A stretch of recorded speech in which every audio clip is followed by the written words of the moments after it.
नहीं अभय कुमार, आपका कमेंट का रिप्लाई देर से नहीं देते हैं, आप पीछे हमसे चली रहे हैं तो हम क्या करें। आप सिंक वाला बटन दबाइए, देखिए आप लाइव आ जाएगा। 2:3 है तो सबसे बड़े कोण का मान ज्ञात। त्रिभुज के तीनों कोणों का योग 180 होता है, ये यूनिवर्सल ट्रूथ है, होगा ही होगा। यहाँ तीनों कोणों का योग 3 2 5 1 6। सबसे बड़ा कोण का मान निकालना है, तो सबसे बड़ा कोण का मान जो होगा वो हो जाएगा आपका, सबसे बड़ा कोण का मान आपका 3, तो 6 3 18 और 30 3 90। आपका उत्तर जो है 90 आ जाएगा, सी ऑप्शन। 16 आ जाएगी। सबसे छोटा कोण बताइए। जिस प्रकार त्रिभुज के तीनों कोणों का योग 180 होता है, चतुर्भुज के चारों कोणों का योग 360 होता है। 3 2 5 4 9 1 10। सबसे छोटा कोण के लिए 1 से गुना, आंसर 36 हो जाएगा। 15 का 90 और 16 का 36। 15 का 90 और 16 का 36। प्रति वर्ष 9,000 रुपया की बचत करता है तो उसकी मासिक आय क्या है। देखिए, किसी व्यक्ति की आय और व्यय क्रमशः 11 और 10 के अनुपात में है। यदि वह प्रति वर्ष 9,000 रुपया की बचत करता है तो उसकी मासिक आय क्या है। वह हर साल 9,000 बचाता है, तो हर साल 9,000 बचाता है तो साल को पहले महीना में बदल लीजिए, 12 से भाग देंगे, क्योंकि मासिक पूछा है। तो 9,000 की बचत करता है, या तो आप यहाँ नहीं 12 से भाग देना चाहते तो पहले ऐसे कर लीजिए। 9,000 बचत है, 9,000 क्या है, बचत है। बचत का मतलब होता है आय में से खर्च को घटाना। यहाँ देखिए, आय 11 है, खर्च 10 है, तो आय में से खर्च घटाएंगे तो बचत। बचत के मतलब होता है आय और खर्च का अंतर। आय और खर्च का अंतर बचत होता है। यहाँ आय आपका कमाया 11 है, खर्चा 10 यानी बचाएगा 1। बचत का तुलना बचत से। मासिक आय पूछा है, मासिक आय के लिए 11 से गुना, लेकिन आय निकालने के लिए 11 से गुना, लेकिन ये निश्चित राशि आपका वर्ष का दिया है, तो ये निकला जो है वर्ष का निकला। आपको मंथली निकालना है तो 12 से भागा दीजिए। तो यहाँ देखिए, वर्ष 84, 12 25 60, ये जाएगा 5 और 7 5 12, यानी आपको हो जाएगा 1250। 1250 होगा।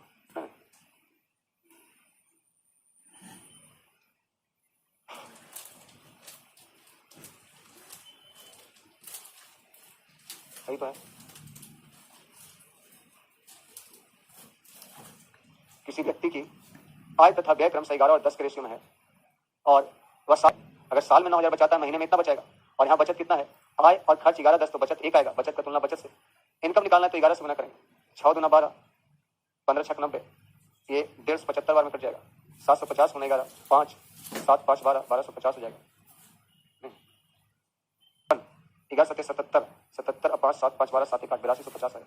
गलत कर रहे थे, देखिए गुना करने में गलत कर रहे। 11 से गुना करने के लिए 5 7 5 12 और 7 1 8, 8250 होगा।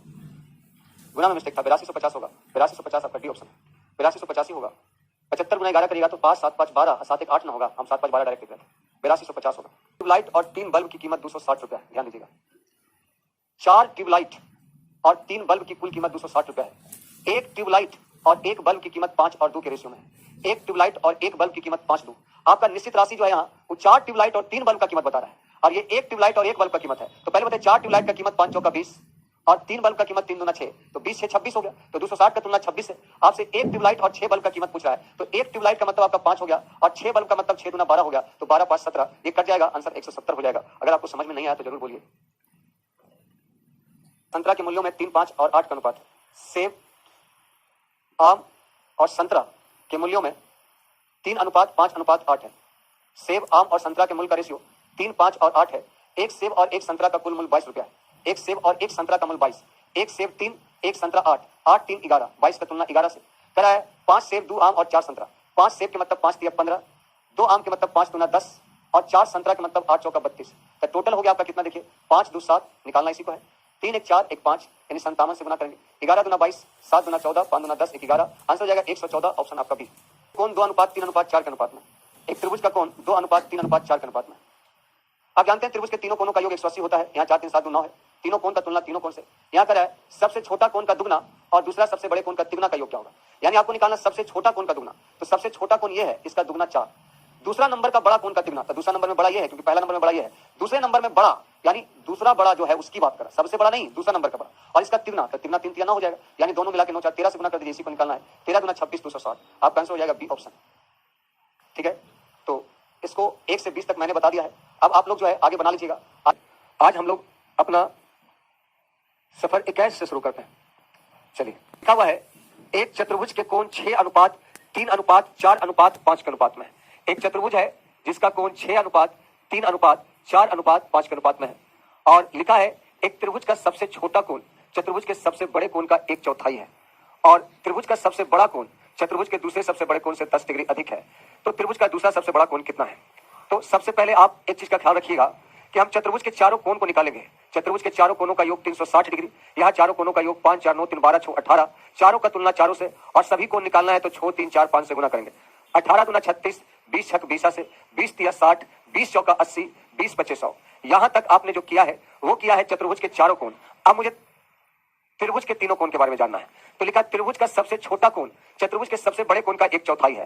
त्रिभुज का सबसे छोटा जो है वो चतुर्भुज के सबसे बड़े कोण का 1/4 है। तो सबसे बड़ा कोण 120 है, 120 का 1/4 बता रहा है, तो 1/4 का मतलब आपका 30 डिग्री हुआ। त्रिभुज का एक कोण आपका 30 डिग्री हुआ। अब कहता है त्रिभुज का सबसे बड़ा कोण जो है वो चतुर्भुज के दूसरे सबसे बड़े कोण से 10 डिग्री अधिक है। त्रिभुज का सबसे बड़ा कोण, त्रिभुज का सबसे बड़ा कोण चतुर्भुज के दूसरे सबसे बड़ा कोण, तो दूसरा नंबर में चतुर्भुज का सबसे बड़ा कोण यह है और इससे 10 डिग्री एक्स्ट्रा है, तो इससे 10 डिग्री एक्स्ट्रा यानी 110। और सभी बच्चा जानता है कि त्रिभुज के तीनों कोणों का योग 180 डिग्री होता है। तो यहाँ 110 और 30 140, तो बाकी बच गया इसमें 40।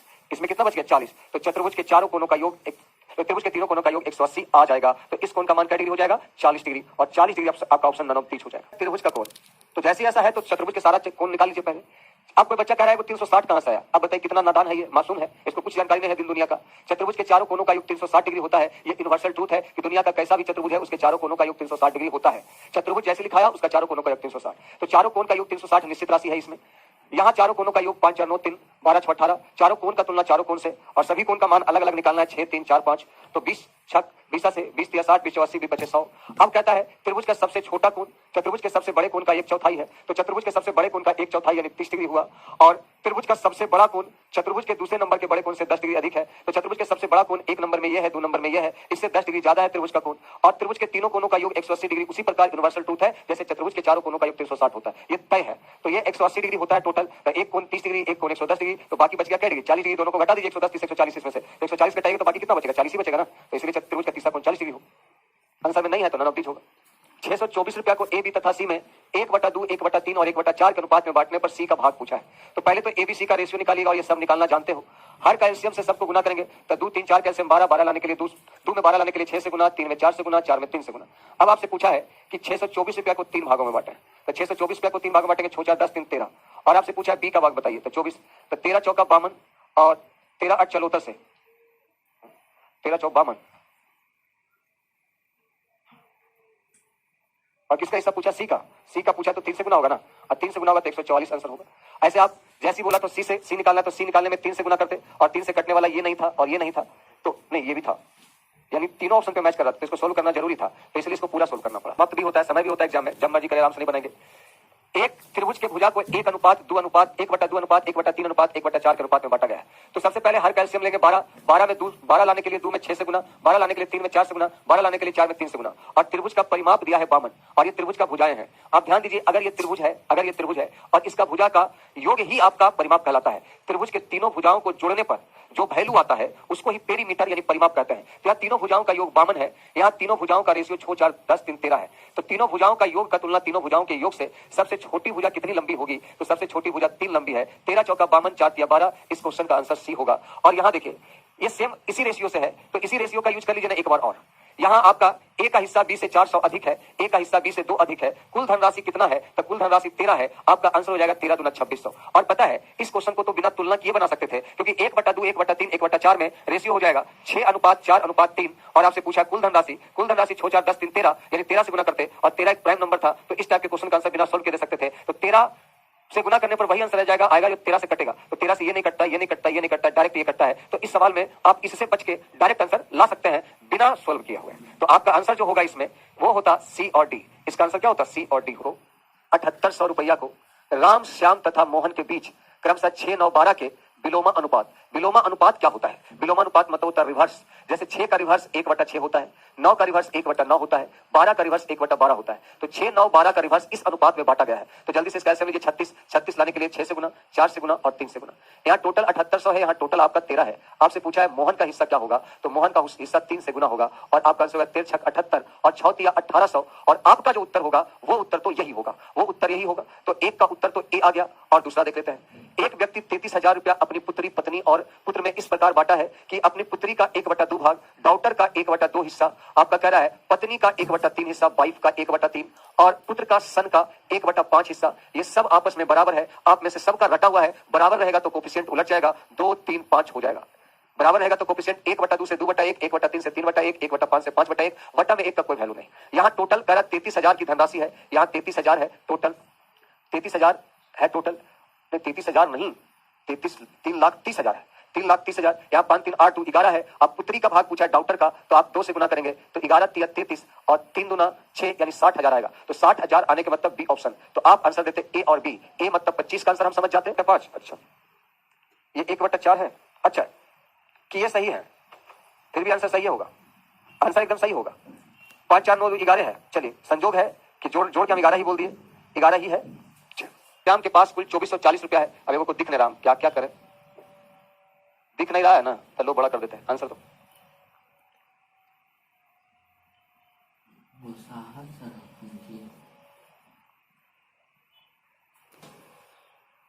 पास कुल मिलाकर 2440 रुपया है। राम और श्याम के पास कुल मिलाकर 2440 रुपया है। राम और श्याम के पास कुल मिलाकर 2440 रुपया है। राम की राशि का 3/7 श्याम की राशि का 4/11 के बराबर है। राम की राशि का 3/7 राम की राशि का 3/7 श्याम की राशि का 4/11 के बराबर है। ये बराबर है। इसके बनाने के कई तरीके हैं, इसको बनाने के कई तरीका। एक तरीका तो ये है कि आप क्रॉस गुना कर लीजिए। तो राम का 11 3 33 बराबर श्याम का 7 चौका 28 बराबर रहने पर रेशो उलट जाएगा राम और श्याम का 28:33। या तो यहीं पर एलसीएम ले लीजिए, 3 और 4 का एलसीएम 12 इसलिए क्योंकि इसको उलटिएगा तो 7/3 और 11/4 होगा। तो एलसीएम तो 4 ही 3 का लिया आएगा। तो आप यही एलसीएम ले लीजिए, 4 3 का एलसीएम 12 लाने के लिए 4 से गुना 7 चौका 28, 12 लाने के लिए 3 से गुना 11 33 यही कर सकते हैं। तो यहाँ देखिए 2440 है दोनों का भाग, यहाँ दोनों का भाग 8 3 11 और 3 2 5 1 6। आपसे पूछा राम का हिस्सा क्या है, 28 से गुना 61 चौका 244, 28 चौका बरियोतल से आपका आंसर हो जाएगा 1120। ठीक है, आंसर 1120। तो आप लोग मेरे नए बैच का सभी गांव में सभी जवाब में प्रचार करो। हाँ, अगर मैं आपको 610 रुपया को ए बी तथा सी के बीच इस तरह बांटा जाता है कि ए का 4 गुना, बी का 5 गुना और सी का 6 गुना आपस में बराबर है।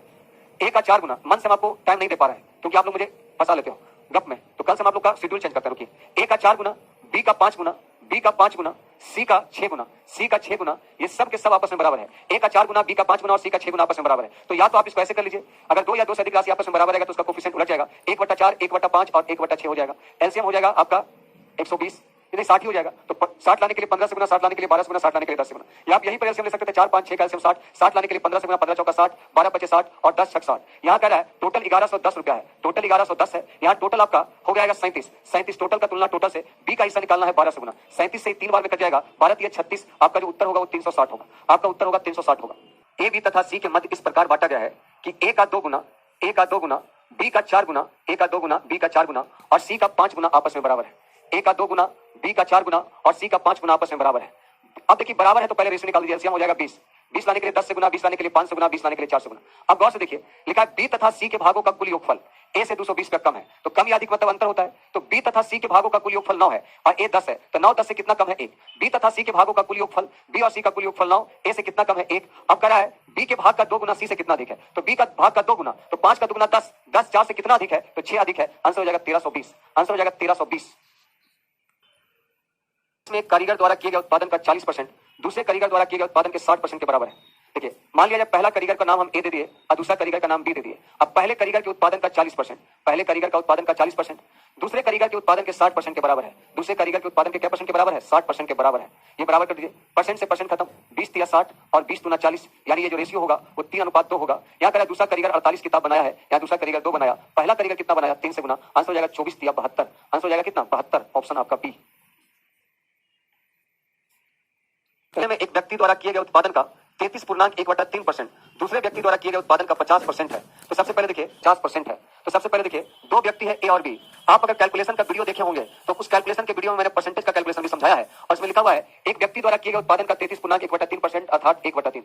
तो ए का 1/3 जो है वो दूसरे व्यक्ति द्वारा किए गए उत्पादन का 50% है। 50% का कैलकुलेशन होता है 1/2, 1/2 के बराबर है, ये बराबर है तो बराबर रहेगा, तो रेशियो उलट जाएगा 3:2 होगा, 3:2। या तो आप इसको डायरेक्ट ऐसे उलट दीजिए या तो क्रॉस गुना करके उलटिए, 2a = 3b, तब भी आपका रेशियो 3 ही होगा। यहाँ करा यदि दूसरा व्यक्ति 1500 पेज एक दिन में बनाता है, 1500 पेज प्रतिदिन 1500 पेज यानी एक दिन में 1500, यहाँ ये 2 बनाता है। पहला व्यक्ति प्रतिदिन कितना बनाएगा, तो 3 से गुना 750 में कट जाएगा 3 बार, आंसर हो जाएगा 2250, ऑप्शन डी। ठीक है, दो संख्याओं का योग 2490 है, दो संख्याओं का योग आपका 2490 है। अब करा एक संख्या का 6.5% दूसरी संख्या के 8.5% के बराबर है, तो दोनों में बड़ी संख्या क्या है। पहली संख्या का 6.5%, पहली संख्या का 6.5%, दूसरी संख्या का आपको दूसरी संख्या का 8.5% के बराबर है। 8.5% के क्या है बराबर है। परसेंट से परसेंट खत्म, दशमलव से दशमलव खत्म, 13 × 65, 17 × 85, रेशियो 17:13 है। यहाँ देखिए टोटल 2490 है, यहाँ टोटल 7 3 10 और 1 1 2 1 3 आपसे पूछेगा बड़ी संख्या क्या है, तो बड़ी संख्या 17 से गुना होगा। यहाँ देखिए 0 से 0 खत्म, 3 8 24 और 3 3 9, 17 3 51, 17 8 चलोतर से 140, 17 8 चलोतर से नहीं होगा, 17 36 से 136 और 5 141, 1411 आंसर होगा। अच्छा एक बात और था, इस क्वेश्चन में अगर गुना करना आपको नहीं मन है तो सत्य कैसे इकाई अंक 1 होता, इकाई अंक 1 एक ही ऑप्शन पे था, बी। ठीक है, एक परीक्षा में आशुतोष ने गणित में विज्ञान से 2 गुना अंक प्राप्त किए। देखिए हिंदी अंग्रेजी और साइंस का रेशियो 3:5:4 है, 3:5:4 है। और आपका हिंदी अंग्रेजी तथा विज्ञान और गणित में जो है आशुतोष ने विज्ञान से दुगुना अंक प्राप्त किया, यानी 4 का दुगुना 8, 4 का दुगुना 8, 8 कहां से लाए, क्योंकि बोला हुआ है गणित में विज्ञान से दुगुना 4 गुना 8 कराए। सभी विषयों का प्राप्तांक 400 है, सभी विषयों का प्राप्तांक 400, यहाँ 8 4 12, 12 8 20, टोटल 20। आपसे पूछा है गणित में कितना अंक प्राप्त किया, 8 से गुना, गणित में 8 से गुना, 20 गुना 40, 8 गुना 16, 160। क्या आपका उत्तर 160 है? दंदनाता हुआ क्वेश्चन आपके सामने 34, जल्दी से बनाइए। तो 2 भागों में ए और बी में इस प्रकार बांटा गया है, 34 नंबर क्वेश्चन ध्यान दीजिएगा। 94 रुपया को 2 भागों में इस प्रकार बांटा गया है कि ए का 5वां भाग और बी का 8वां भाग। ए का कैमा भाग 5वां, तो ए का 5वां ये हो गया, और बी का कैमा भाग 8वां, तो बी का 8वां भाग ये हो गया। और ये दोनों का रेशियो जो है, ये दोनों का रेशियो जो है वो 3:4 है, वो 3:4 है। ए का 5वां, बी का 8वां, 3 4। तो देखिए ए का 5वां हिस्सा 3 है, यानी ए का पूरा हिस्सा 5 3 15 होगा। बी का 8वां हिस्सा 4 है, बी का पूरा हिस्सा 8 4 32 होगा। देखिए ना, ए का 5वां भाग अगर 3 है तो कौन नहीं जानेगा कि ए का पूरा भाग 5 3 15 होगा। उसी प्रकार बी का 8वां भाग 4 है तो पूरा भाग 32। यहाँ टोटल 47, यहाँ टोटल 94। ए का मान निकालना है 15 से गुना, तो 47 गुना 94, 15 गुना 30, आंसर 30। इस क्वेश्चन का तो आप ऐसे भी कर सकते थे, ए का 5वां भाग अगर 3 है यानी पूरा भाग ए 15 होगा, और वही आंसर होगा जो 15 से कटेगा। तो 15 से ये नहीं कटता, ये नहीं कटता, ये नहीं कटता, आंसर ये होगा। तो ये सब बुद्धि भी आपको रखना पड़ेगा, ये सब बुद्धि रखिएगा तो इससे बच जाइएगा। क्यों बचे, कब बच जाइएगा, जब आप एग्जाम में ये सब अप्लाई करिएगा तो समय सीमा के अंदर सवाल बनता है। नहीं बोलते सुने लड़का लोग को टाइम ही नहीं मिल पाया, तो टाइम नहीं इसलिए मिल पाता है कि 7-8 सवाल ऐसे होते हैं एग्जाम में जो 1 सेकंड में देखते के साथ बनना है। यहाँ ए के 5वां भाग 3 यानी ए का पूरा भाग 15, ए का मान पूछा तो 15 से गुना करने पड़ेगा, वही आएगा जो 15 से कटेगा। एक भी ऑप्शन नहीं है, बी ऑप्शन है। तो एग्जामिनर ऐसा करता है। अब स्टूडेंट जो इस बात को पकड़ लेता है वो क्या वो बना देता है 100% क्वेश्चन मैथ का, मैथ रीजनिंग का 100% क्वेश्चन बनाए, रिजल्ट रोक ही नहीं सकता कोई। 35 बनाइए। 5800 रुपया की राशि को इस प्रकार बांटा गया है, 5800 रुपया की राशि को, 5800 कितना 100, अरे बोलो, 5800 की राशि को इस प्रकार बांटा गया है कि ए का 5वां, बी का 4था और सी का 3रा भाग। ए का 5वां भाग, बी का 4था भाग और सी का 3रा भाग, इस सभी का रेशियो जो है वो 4:5:6 है। तो आप ही बताइए, ए का 4था भाग, बी का 5वां भाग, ए का 5वां, बी का 4था और सी का 3रा, तो 5वां भाग 4 पूरा रेशियो 20, बी का 4था रेशियो 5 यानी पूरा भाग 20, सी का 3रा भाग आपका 6 यानी पूरा भाग 18। आपसे पूछा बी का हिस्सा, तो आप यहां मत कर दीजिएगा, 20 से गुना तो सभी 20 से कट रहा है। यहाँ 5800, यहाँ 58, बी का हिस्सा निकालने के लिए 20 से गुना, आंसर हो जाएगा 2000। बी का हिस्सा भी 2000 होगा, ए का हिस्सा भी 2000 होगा।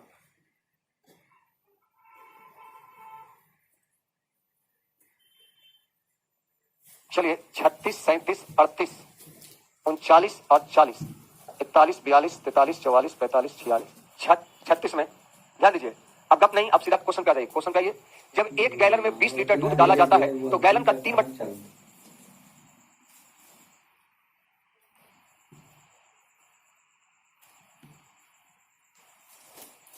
गैलन में 20 लीटर दूध डाला जाता है तो गैलन का 3/5 भाग खाली रह जाता है। तो देखिए गैलन का 3/5 भाग खाली रह जाता है। ये का जो है वो किसके रिस्पेक्ट में लगा हुआ है, गैलन के रिस्पेक्ट में लगा हुआ है। तो इसका मतलब है कि पूरा गैलन जो होगा, पूरा गैलन जो होगा वो आपका 5 होगा, पूरा गैलन 5 होगा, और उसमें खाली रह जाता है 3 भाग। पूरा गैलन 5 जिसमें खाली रह जाता है 3, अगर खाली 3 रह जाता है, अब बताइए अगर पूरा गैलन 5 लीटर का है उसमें 3 हिस्सा खाली है, इसका मतलब 2 हिस्सा भरा है। खाली अगर 3 है तो भरा हुआ कितना है, 2 है। मान लिया जाए ये गैलन है 5 का, जिसमें से आपका 3 हिस्सा खाली है। अगर 3 हिस्सा खाली है तो जाहिर सी बात है 2 हिस्सा भरा है, 2 हिस्सा क्या है, भरा है। यहाँ कह रहा है गैलन में 20 लीटर दूध डाला जाता है निश्चित राशि। अब बताइए गैलन में अगर 20 लीटर दूध डाला गया है तो जो दूध आप डालेंगे वो गैलन में भर जाएगा, जो दूध आप डालेंगे उतना ही दूध गैलन में भरेगा। तो अगर आपने 20 लीटर दूध डाला है तो गैलन में 20 लीटर दूध भरेगा। यहाँ बोल रहा है कि गैलन में 20 लीटर दूध डाले हैं, यहाँ बोल रहा है गैलन में दूध भरा हुआ है, तो जितना दूध डालिएगा उतना भराएगा। अब कह रहा है कितना लीटर दूध और डाला जाए कि गैलन पूरा फुल हो जाए। तो गैलन को पूरा फुल करने के लिए जो पहले से भरा हुआ है तो भरा हुआ है, गैलन को पूरा फुल करने के लिए खाली भाग में भरना पड़ेगा, क्योंकि ये पहले से भरा हुआ है, यह हिस्सा खाली है, और पूरा भरने के लिए हिस्सा भरना पड़ेगा तो खाली भाग में भरना पड़ेगा। तो आपका आंसर हो जाएगा 30 लीटर। आपका उत्तर हो जाएगा 30 लीटर, और मुझे पूरा उम्मीद है कि आप लोगों का आंसर हो गया होगा 30 लीटर। सही है, क्लियर। किसी को जब बर्तन में 8 लीटर दूध डाला जाता है, वही क्वेश्चन है खाली RX/Y के रूप में, कुछ नहीं है। 8 लीटर दूध डाला जाता है तो पूरी क्षमता का, पूरी क्षमता के रिस्पेक्ट में का लगा हुआ है, तो पूरा क्षमता आपका 22 होगा और खाली आपका N होगा। वही सवाल है, पूरा क्षमता जो होगा, पूरा क्षमता 22 और खाली रह गया N। ध्यान देना, पूरा क्षमता 22 और खाली N, तो आप मुझे बताइए भरा कितना होगा। इसके पहले पूरा क्षमता 5 और खाली 3, तो भरा हुआ 2 है। पूरा में से खाली वाला भाग घटाएंगे तो भरा हुआ भाग बच जाएगा। तो उसी प्रकार यहां भी करेंगे, पूरा क्षमता में से खाली वाला घटाएंगे तो भरा हुआ बच जाएगा y माइनस एन। यहां कहता है कि बताएं कि बर्तन की क्षमता क्या है और यह भी ज्ञात करें कि कितना लीटर दूध और डाले कि बर्तन पूरी तरह भर जाए। सेम क्वेश्चन है, डिट्टो क्वेश्चन। लिखा हुआ बर्तन में 8 लीटर दूध डाला जाता है। अगर बर्तन में 8 लीटर दूध डालिएगा तो सब लड़का जानता है कि जितना दूध डालेंगे उतना दूध भराएगा। तो अगर बर्तन में 8 लीटर दूध डाला जाता है तो बर्तन में 8 लीटर भाग भरा हुआ रहेगा। यहाँ भरा हुआ कितना है, y माइनस एन। भरा हुआ का तुलना भरा हुआ से। अब पहला सवाल पूछा है बर्तन की क्षमता क्या है, बर्तन की क्षमता निकालने के लिए 22 से गुना। और दूसरा सवाल पूछा है कितना लीटर दूध और डालें कि बर्तन पूरी तरह भर जाए। तो पूरी तरह भरने के लिए खाली हिस्सा भरना पड़ेगा, तो n से गुना होगा। तो आपका आंसर होगा आर एन बटा y minus N, R Y बटा y माइनस एन। ये ऑप्शन नहीं है, यहां देखिए आर वाई बटा एन माइनस वाई लिखा हुआ है, गलत ऑप्शन है। एन माइनस एक्स लिखा हुआ, गलत ऑप्शन है। आंसर हो जाएगा ये वाला ऑप्शन, नन ऑफ दिस। 1470 रुपया को एबीसी में इस प्रकार वितरित किया गया है कि प्रत्येक के भाग में से 50 रुपया कम करने पर इनका रेशियो 1:3:2 है। सी द्वारा प्राप्त धन कितना है। देखिए ध्यान से देखिएगा, आपको समझ आएगा, और चैटिंग करने पर केवल रहिएगा तो आपको दिक्कत होगा। 1470 रुपया को एबीसी में इस प्रकार बांटा गया है कि प्रत्येक का हिस्सा अगर 50 रुपया कम कर दीजिएगा, प्रत्येक के हिस्से में अगर 50 रुपया कम कर दीजिएगा प्रत्येक के हिस्से में, तो इनका भाग का रेशियो 1:3:2 हो जाएगा।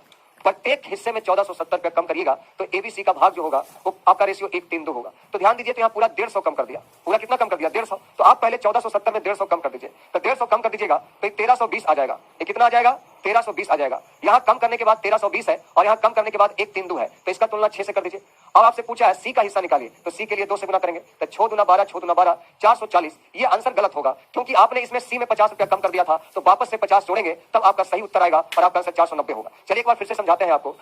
1470 रुपया 3 आदमी में बांटना था, लेकिन तीनों आदमी को ऐसा बांटना था कि सबके हिस्से में से 50-50 रुपया निकाल दिया जाए, तब जाके रेशियो 1:3:2 होगा। सबके हिस्से में से 50-50 निकाल दीजिएगा तब रेशियो 1:3:2 होगा। तो अगर सबका हिस्सा का रेशियो 50-50 निकाल दिए तो 1:3:2 हो गया। तो तुलना आपका तभी होता है जब आप बैलेंस कर पाते हैं। यहाँ टोटल धनराशि 1470 है और आपने सब में से 50-50-50 निकाल दिया है, इसका मतलब 150 निकाल दिया है। तो बताइए 150 अगर 50-50-50 निकाल देंगे तो सभी का टोटल हिस्सा 1470 नहीं 1320 बचेगा। तो अब घटा हुआ हिस्सा ये 1320 है। ये 1320 जो है 50-50-50 घटा हुआ हिस्सा है। घटा हुआ हिस्सा का तुलना घटा हुआ अनुपात से, यहाँ अनुपात घटा हुआ इतना है, घटा का तुलना घटा से जो निकालना उसको गुना करेंगे। सी का हिस्सा निकालना है 2 से गुना, आपका आंसर 440 आ जाएगा। 440 आपका घटा हुआ भाग आया, इसमें आपने 50 निकाल लिया था, यानी पहले से टोटल भाग होगा 440 प्लस 50, 490। आपका आंसर हो जाएगा सी ऑप्शन, 86 रुपया है। करेक्ट। एमएनपी में इस प्रकार बांटा गया है, एमएनपी में इस प्रकार बांटा गया है, यदि इनके हिस्से में 26 रुपया, 28 रुपया और 32 रुपया कम कर दीजिएगा तब शेष राशि का रेशियो 9:13:8 है। ये शेष राशि का रेशियो है। शेष क्यों बोला, शेष इसलिए बोला क्योंकि इस सब में कम करने के बाद, ये सब में कम करने के बाद का हिस्सा आपका 9:13:8 है। तो टोटल कितना कम किया गया जो देखिए 30, 20, 50, 20, 70, 10, 80, 86 कम किया है। 86 कम करने के बाद हमारे पास बचेगा 2100, घटाने के बाद धनराशि 2100, यहाँ घटाने के बाद कितना होगा देखिए 13:8, आपका 21, 9, 30 है, घटाने के बाद 30 है, यहाँ घटाने के बाद 2100 है। आपसे पूछा एम का हिस्सा बताइए, 9 से गुना होगा, 0 कट जाएगा, 3 7 21, 9 7 63, 630। लेकिन ये हिस्सा आंसर नहीं होगा क्योंकि ये शेष हिस्सा तब है जब इसमें से 26 घटा लिए हैं। तो इसका टोटल हिस्सा लाने के लिए आपको 26 जोड़ना पड़ेगा और आपका उत्तर जो होगा वो 656 हो जाएगा। उसका उत्तर कितना हो जाएगा, 656। आपको समझ आ गया होगा, और अगर नहीं समझ आए तो जरूर बताइए। तो बनाइए 40 नंबर।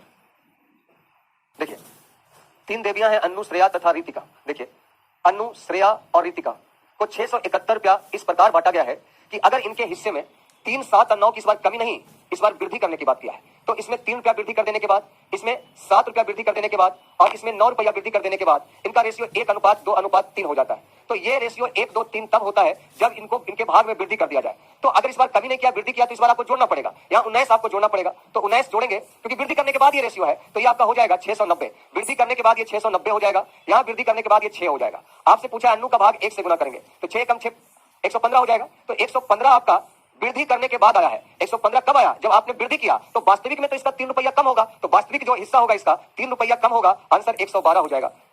112 और 112 आपका बी ऑप्शन है। 112 आपका क्या है, बी ऑप्शन है। सभी को क्लियर है भाई? बात 4 के अनुपात में है। इनका लघुत्तम समावर्तक 84 है, बड़ी संख्या क्या होगी? सिंपल है, 84 जो है इनका एलसीएम है। आप रेशियो पे देखिए 3 और 4 का एलसीएम क्या है, तो आप कहेंगे सर 3 और 4 का एलसीएम 12 है। 3 और 4 का एलसीएम 12 है। एलसीएम का तुलना एलसीएम से आपसे करा बड़ी संख्या क्या होगी, तो बड़ी संख्या निकालना है 4 से गुना होगी। बड़ी संख्या 4 से गुना, बढ़ सते 84 और 7 चौका 28, आपका दंदनाता हुआ आंसर सी ऑप्शन। ठीक है भाई, एनी डाउट?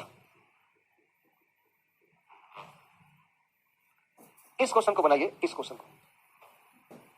दो बल 2160 है, तो इनमें छोटी संख्या क्या होगा? देखिए इसमें आपको थोड़ा सा धैर्य रखने की आवश्यकता है, फिर ये कॉन्सेप्ट अगर क्लियर हो जाएगा तो मेंसुरेशन में आपको बहुत बेनिफिट करेगा। देखिए आप में से बहुत बच्चा सोचेगा कि सर दो संख्या अगर 3:5 के अनुपात में है तो इसका गुणनफल 2160 लिखा हुआ है, तो आप इसको ऐसे क्यों नहीं कर देते हैं 3 गुना 5 15, और आपसे छोटी संख्या पूछा तो 3 से गुना, तो यहाँ रॉन्ग हो जाएगा। ये रॉन्ग हो जाएगा, क्यों रॉन्ग हो जाएगा वो आपको डिटेल से करने पर पता चलेगा। माना कि ये 3x तो फिर 5x होगा, और 2160 है ये, अगर आप कहेंगे इसका तुलना करेंगे 5 या 15x स्क्वायर से, और आपसे छोटी संख्या पूछा तो 3x से गुना करेंगे, तो आप खुद सोचो कि x स्क्वायर से x तो कट जाएगा, लेकिन एगो x बच जाएगा, एगो x बच जाएगा, इसलिए यहाँ पर आप x का वैल्यू आपको अभी मालूम नहीं है, इसलिए ये वाला मेथड नहीं लगेगा। जब गुणनफल रहेगा तो ये वाला मेथड नहीं लगेगा, तो क्या लगेगा सर? तो इसको एक बार डिटेल से करिए कि माना कि इसका धनराशि 3x और 5x है, तो आप कहेंगे कि एक धनराशि 3x है, तो एक संख्या 3x है और दूसरी संख्या 5x है, और इन दोनों का गुणनफल 2160 है, इन दोनों का गुणनफल 2160 है। तो यहाँ देखिए 5 चौका 20, 5 या 15, 5 दूना 10, 3 से करिएगा तो 3 एकम 3, 3 चौका 12, 3 चौका 12, x स्क्वायर बराबर 144 आ गया। इसका मतलब है x बराबर 12 आ जाएगा, x बराबर 12 आया है, छोटी संख्या पूछा है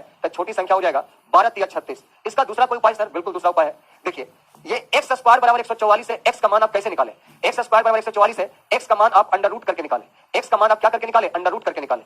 तो इसलिए इस क्वेश्चन का तुलना भी आप अंडर रूट करके करेंगे तब आपका सही उत्तर होगा। जैसे जैसे कि माना कि इस क्वेश्चन में लिखा हुआ है, लिखा रहेगा गुणनफल 2160 है, गुणनफल शब्द जैसी बोलेगा दो या दो से अधिक राशि देगा उसका अनुपात, और बोलेगा उसके गुणनफल का रेशियो ये है, तो जैसी गुणनफल बोलेगा अगर 2 रेशियो है तो आप अंडर स्क्वायर पे तुलना करेंगे, अगर 3 राशि है आपका क्यूब रूट में तुलना करेंगे, अगर 4 राशि गुना के रूप में तो फोर्थ रूट में तुलना करेंगे। तो यहाँ 2 प्राकृतिक संख्या है तो स्क्वायर रूट में तुलना करेंगे। यहाँ आपका 2160 गुणनफल है, यहाँ गुणनफल 5 या 15 हो जाएगा, गुणनफल का तुलना गुणनफल से छोटी संख्या 3 से गुना करेंगे। अब इसको काट दीजिए, तो काटिएगा तो 15 एकम 15, बाकी 6 बच जाएगा, 15 चौका 60, 15 चौका 60, 144 का वर्गमूल आपका 12 हो जाएगा, और 12 को 3 से गुना करेंगे तो छोटी संख्या 36 हो जाएगा। मुझे पूरा उम्मीद है आपका डॉट दूर हो गया होगा।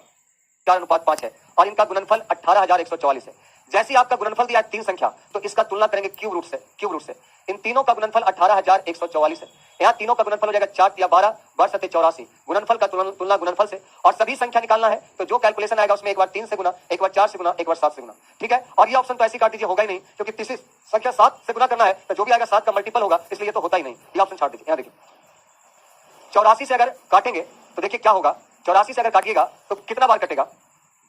देखिए 84 से अगर काटिएगा 4 दूना 8, 8 दूना 16, 168, 2 बार में कटा, और उसके बाद एक बार लगेगा, फिर 4 6 24, 6 बार लगेगा, 216, 216 का हो जाएगा, तो 216 का क्यूब रूट 6 हो जाएगा, तो 6 आएगा क्यूब रूट, तो एक बार 3 से गुना करेगा तो 18, फिर 4 से गुना करेगा 24, फिर 7 से गुना करेगा 42, तो आंसर हो जाएगा 18 24 42, 18 24 42। चलिए गुड जॉब, सभी का आंसर आ रहा है, बहुत खूबसूरत है। तो ये नियम कहां लगेगा? जब बोलेगा तीनों संख्याओं का गुणनफल, दोनों संख्याओं का गुणनफल, दोनों संख्या का वर्ग, वर्ग भी आपका गुना ही है, क्योंकि अगर दो संख्या का वर्ग मतलब क्या होता है? एक संख्या का वर्ग मतलब क्या होता है? x गुना x ही तो आपका x स्क्वायर होगा। तो जब वर्ग बोलेगा, आपका घन बोलेगा, गुणनफल बोलेगा, तो ये वाला रूल अपनाएंगे, बाकी में तो रेशियो लगता है। देखिए 530 रुपया को एबीसी में इस प्रकार बांटा गया है, गौर से देखिएगा ये रेशियो को, इसमें क्या अप्लाई करें? 530 रुपया को एबीसी में इस प्रकार बांटा गया कि ए को बी से 70 रुपया अधिक मिले। आपका रेशियो में ए को बी से 70 रुपया अधिक मिले, तो आप इसको ऐसे मत कर दीजिएगा कि सर ए को 1 मिलेगा तब बी को 1 प्लस 70 मिलेगा, ये नहीं करना है। सर बी को ए को बी से 70 अधिक मिले तो बी को 1 ए को 1 प्लस 70 कर देंगे 71, ऐसा नहीं करना है, क्योंकि मैं शुरुआत में रेशियो का पहला ही क्लास में बताया, रेशियो का संबंध कितना गुना से होता है, प्लस या माइनस से नहीं होता। तो अपने मन से इसमें नहीं जोड़ घटाव सकते, तो आपको इसको करना क्या पड़ेगा कि आपको इसको एक्स लेके चलना पड़ेगा। देखिए क्या ए को बी से 70 अधिक, बी को सी से 80 रुपया अधिक, अधिक और कम बोलेगा तो आप रेशियो नहीं बिठा सकते, आपको करना क्या पड़ेगा, डिटेल्स अगर बनाते हैं तो बी को सी से 80 अधिक, सी से 80 अधिक मतलब अगर एक्स होगा तो ये एक्स प्लस 80 होगा। एक्स मानकर इसको निश्चित कर लिए कि वो निश्चित धनराशि एक्स है। बी को सी से 80 अधिक और ए को बी से 70 अधिक, इससे 70 अधिक यानी x प्लस 70 अधिक यानी 8 7 15 150। अब बोल सकते हैं कि सभी मिलाकर 530 रुपया, तो 530 करेंगे तीनों का योग, तो 3x प्लस ये हो जाएगा 230, 3x प्लस 230 बराबर 530, और आपका हो जाएगा 3x बराबर आपका 530 में से 230 जाएगा 300, यानी x का मान आपका 100 आ गया। आप कह सकते हैं कि 100 होगा, ये 180 हो जाएगा, और 100 और 150 250 हो जाएगा। अब इसका रेशियो आप बोल सकते हैं कि आपका 25:18:10 हो जाएगा, जो कि आपका ऑप्शन डी है। लेकिन इसका एक उपाय और है, एक उपाय और है, अभी हम तुरंत बताते हैं। ये तो डिटेल मेथड हो गया कि x मान के आपने बनाया, इस चीजों को और शॉर्ट कैसे किया जा सकता है वो चीज भी मैं आपको बताता हूं। ठीक है, ये तरीका तो सबको मालूम है सर, लेकिन इसका और क्या उपाय है? इसका और उपाय ऐसे है, देखो ए बी और सी कहता है कि ए बी सी में इस प्रकार बांटा गया कि ए को बी से 70 अधिक मिला, बी को सी से 80 अधिक मिला, यानी बी वाले आदमी को इस सी से 80 रुपया ज्यादा मिला और ए वाले आदमी को बी से 70 ज्यादा। अगर बी से 70 ज्यादा तो इससे 70 और 80 150 ज्यादा, जाहिर सी बात है कि इससे 150 ज्यादा होगा। ये बात शायद आपको समझ नहीं आया, इसी को समझ लेने के बाद काम खत्म है। ए को बी से 70 अधिक, बी को सी से 80 अधिक, यानी बी का जो हिस्सा है सी से 80 रुपया ज्यादा है। अगर सी से 80 रुपया बी ज्यादा है और ए बी से 70 ज्यादा है, अगर ए जो है इससे 70 ज्यादा है तो जाहिर सी बात है इससे 80 ज्यादा और इससे ही 70 ज्यादा, तो इसका 80 ज्यादा और इससे 70 ज्यादा, यानी ए जो होगा इससे 150 ज्यादा होगा। सुनो फिर से, जैसे ये लीजिए यहाँ पर आपका सी है और सी से बी जो है आपका कितना ज्यादा है, सी से बी 80 ज्यादा है और बी से ए जो है आपका 70 ज्यादा है, इससे ही 70 ज्यादा है, तो इसका मतलब है कि इससे तो आपका 150 ज्यादा हो जाएगा। इससे ही 80 ऊपर है, इससे अगर 80 ऊपर है और इससे ही 70 ऊपर है तो जाहिर सी बात है ई जो होगा इससे 150 ऊपर होगा। नहीं समझ में आया बात? अरे फिर से समझो यार, देखिए बोला बी सी से 70 ज्यादा है, तो बी सी से 70 ज्यादा है तो इसका मतलब बी जो है आपका सी से 80 ऊपर बढ़ गया और ए जो है बी से 70 ज्यादा, तो 70 ज्यादा, तो इसका मतलब सी से कितना ज्यादा हो गया, 150 ज्यादा नहीं हुआ, सी से कितना ऊपर, 150 ऊपर हो गया। तो ये आपका सबका, ये इससे 80 ज्यादा, ये 150 ज्यादा, अगर ज्यादा वाला हिस्सा हम घटा दे तो बाकी सब फिर तीनों बराबर हो जाएगा। अगर ज्यादा वाला हिस्सा हम घटा दे तो बाकी सब तीनों इक्वल हो जाएगा। तो ज्यादा वाला हिस्सा घटा दीजिए, 150 सी से ए ज्यादा है, 150 बी से 20 सी से ज्यादा है, यानी 20 सी से 80 ज्यादा और ए सी से 150 ज्यादा, यानी टोटल 230 रुपया ज्यादा है। अगर 230 रुपया आप घटा दे तो बाकी जो 300 बचेगा वो तीनों बराबर बराबर बांट लेगा। तीनों कितना बांट लेगा, बराबर बराबर बांट लेगा और बराबर बराबर बांट लिया। बाकी आप देख लीजिए, 20 सी से 80 ज्यादा तो 80 जोड़ दीजिए, ए सी से 150 ज्यादा तो 150 जोड़ दीजिए और इससे अगर 70 ज्यादा था तो 180 में 70 जोड़ दीजिए, तो ये हो जाएगा 250, ये हो जाएगा 180 और ये हो जाएगा 100 और आपका रेशियो हो जाएगा 0 0 कट जाएगा, 25:18:10 उत्तर हो जाएगा। समझ में आया तो ठीक, नहीं समझ में आया तो एक्स वाला रूल तो ही है। ज्यादा वाला हिस्सा, अगर जो ज्यादा हिस्सा ले लिया उस हिस्सा को हटा देंगे तो बाकी तीनों भाग बराबर हो जाएगा। तो ज्यादा वाला हिस्सा हम घटा दिया, 80 और 150 हटा दिए तो 230 हट गया, तो 300 जो बचा वो तीनों में बराबर बच जाएगा। तो 300 तीनों में बराबर बराबर 100, तो ये 80 ज्यादा था तो 80 जोड़ दीजिए, ये 150 इससे ज्यादा था तो 150 जोड़ दीजिए एक्स्ट्रा। नहीं समझ में आया क्या? नहीं समझ में आया क्या? समझ में आया तो जरा ये बना के दिखाइए। रुपया को ए बी तथा सी में इस प्रकार बांटा गया है कि ए का भाग बी से 200 अधिक और सी से 200 कम है। देखिए 1200 रुपया को ए बी सी में इस प्रकार बांटा गया कि ए का भाग बी से 200 अधिक है और सी से 200 कम है। तो ध्यान दीजिएगा, ए का भाग बी से 200 अधिक, यानी इससे ये 200 ज्यादा है। अगर इससे ये 200 ज्यादा है, ध्यान दीजिएगा, ए बी से 200 ज्यादा है, ये आदमी से 200 ज्यादा है और सी से 200 कम है। सी से 200 कम होने का मतलब है कि पक्का जो है ये इससे 400 ज्यादा होगा। देखिए ए बी से 200 ज्यादा है, ए जो है बी से 200 ज्यादा है, तो ए अगर बी से 200 ज्यादा है तो इसका मतलब है कि ए जो है आपका बी से 200 ऊपर हो गया, ए बी से 200 ऊपर हो गया और आपका ए का भाग बी से 200 ऊपर हो गया और सी से 200 कम है। इसका मतलब सी से 200 कम है तो सी इससे भी ऊपर है 200 और इससे ऊपर है, इसका मतलब सी से भी 400 नीचे है, सी से भी 400 नीचे है। तो बी के कंपेयरिंग में ये 200 ज्यादा, ये 400 ज्यादा, अगर इन दोनों का ज्यादा वाला हिस्सा हटा देते हैं तो बाकी का हिस्सा तीनों में बराबर बराबर पड़ जाएगा। तो 400 ही ज्यादा लेके भाग गया, 200 ही ज्यादा लेके भाग गया, तो 600 ज्यादा लेके भाग गया, तो बाकी का हिस्सा तीनों में बराबर बराबर होगा। तो बाकी 600 को तीनों में बराबर बराबर बांट दीजिए, 200 200 और 200। लेकिन बी का हिस्सा पूछा था तो 200 आंसर हो जाए। बी का हिस्सा पूछेगा तो 200, सी का हिस्सा पूछेगा तो 400 जोड़ दीजिएगा, 4 2 600, ए का हिस्सा बोलेगा तो 200 जोड़ दीजिएगा, तो आपका ए का हिस्सा आ जाएगा आंसर 200। ए का भाग बी से 200 अधिक, 80 से 200 कम है। सिंपल है, ए बी सी तीनों को उठा लो। ए का भाग बी से 200 अधिक, बी से यानी एक्स तो एक्स प्लस 200, आगे लिखा सी से 200 कम है, ए जो है बी से 200 अधिक और तथा और जो आता है उसके लिए आता है जिससे बात की शुरुआत हुई है। तो ए के लिए ए सी से 200 कम, ए सी से 200 कम यानी एक्स प्लस 400। यहां तीनों मिला के